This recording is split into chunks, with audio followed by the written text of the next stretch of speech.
আজকাল এই রেসিপিটা খুবই ভাইরাল হয়েছে এবং ভাইরাল বলা যেতে পারে, তাই সেই রেসিপিটি আপনাদের আজকে দেখাবো। প্রথমেই আমরা এখানটায় ব্রেড নিয়ে নিয়েছি। এখানটায় আমরা 3টি ব্রেড নিয়েছি। তো ব্রেডগুলা চারি সাইড আমরা ঠিক এভাবে কেটে নিয়েছি। প্রত্যেকটা ব্রেড আমরা কেটে নেব।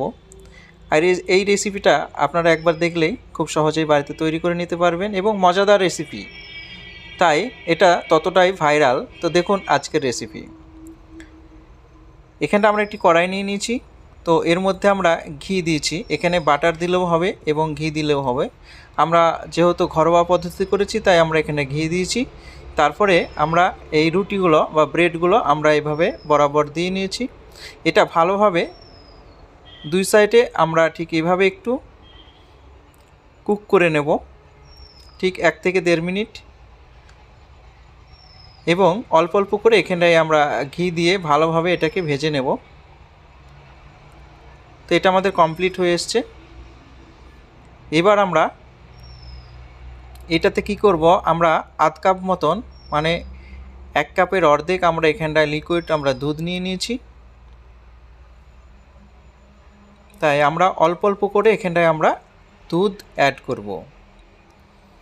এখানটায় দুধ যখন অ্যাড করব তখন এই দুধটা ব্রেডের উপরে বা ব্রেড এটা থেকে টেনে নেবে। তখন বুঝে নিতে হবে এটা আর এর মধ্যে লিকুইড দুধ আর লাগবে না। এবার এটা দেখতে ঠিকঠাকই আছে এবং ভালোও লাগছে। এরপর আমরা কি করব, এটাকে একটু মিষ্টি করার জন্যে অল্প আমরা এখানটায় খেজুর গুড় ব্যবহার করব। তো বন্ধুরা দেখতেই পাচ্ছেন, আমার চ্যানেল নতুন হয়ে থাকলে অবশ্যই চ্যানেলটি সাবস্ক্রাইব করে সঙ্গে থাকবেন এবং পাশের বেল আইকনটি অবশ্যই বাজিয়ে দেবেন। এই রেসিপিটি দুর্দান্ত একটি রেসিপি, তাই অবশ্যই বাড়িতে তৈরি করুন এবং সবারই মধ্যে সার্ভ করুন। এবার এর সঙ্গে আমরা খেজুর গুড় অ্যাড করে দিলাম এটাকে মিষ্টি আনার জন্যে এবং টেস্টফুল ততটাই ভালো হবে। এখানে আমরা খেজুর গুড় দিয়েছি, আপনারা চাইলে এখানটায় মধু বা চিনিও অ্যাড করতে পারবেন, কোনো অসুবিধা নেই। সো গাইজ, ফাইনাল এটা কমপ্লিট। দেখতে পাচ্ছেন কত সুন্দর হয়ে এসছে। আপনারা তৈরি করুন এই রেসিপি। আবার একটি দুর্দান্ত ভিডিও নিয়ে দেখা হবে। ততক্ষণের জন্য সুস্থ থাকুন, ভালো থাকুন এবং রেসিপিটি অবশ্যই বাড়িতে তৈরি করতে কেউ ভুলবেন না।